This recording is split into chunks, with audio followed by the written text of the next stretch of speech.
আল্লাহ পাক রব্বুল আলামিন তার কোরআনুল কারীমের মধ্যে ডাক দিয়ে বলতেছেন, কুল মা ইয়াবাউ বিকুম রব্বি লাউলা দুআআকুম।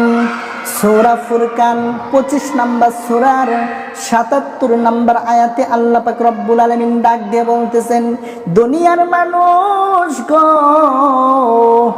তোমরা জেনে নাও, তোমরা শুনে নাও, আল্লাহ পাক রব্বুল আলামিন আল্লাহর নবী মুহাম্মদুর রাসূলুল্লাহ সাল্লাল্লাহু আলাইহি ওয়াসাল্লামকে বলতেছেন, ইয়া রাসূলুল্লাহ, ইয়া হাবিবাল্লাহ, আপনি ঘোষণা করে দেন, ও দুনিয়ার মানুষ, তোমরা যদি আল্লাহ পাক রব্বুল আলামিনের ইবাদত না করো, আল্লাহর গোলামি না করো, আল্লাহর দাসত্ব না করো, তাহলে গো আল্লাহ পাক রব্বুল আলামিন তোমাদের কোনো খোঁজ খবর রাখবে না, তোমাদের কোনো খোঁজ খবর রাখবে না।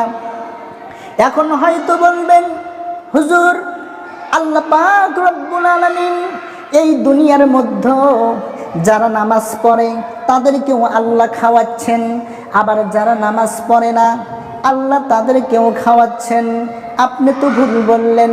সম্মানিত ভাইরা, এখানে সূরা ফুরকানের 25 নম্বর আয়াত, 25 নম্বর সূরার 77 নম্বর আয়াতে আল্লাহ পাক রব্বুল আলামিন যে কথাটা বলছেন, তোমরা যদি আমার ইবাদত না করো তাহলে আমি তোমাদেরকে কোনো ভ্রুক্ষেপ করব না।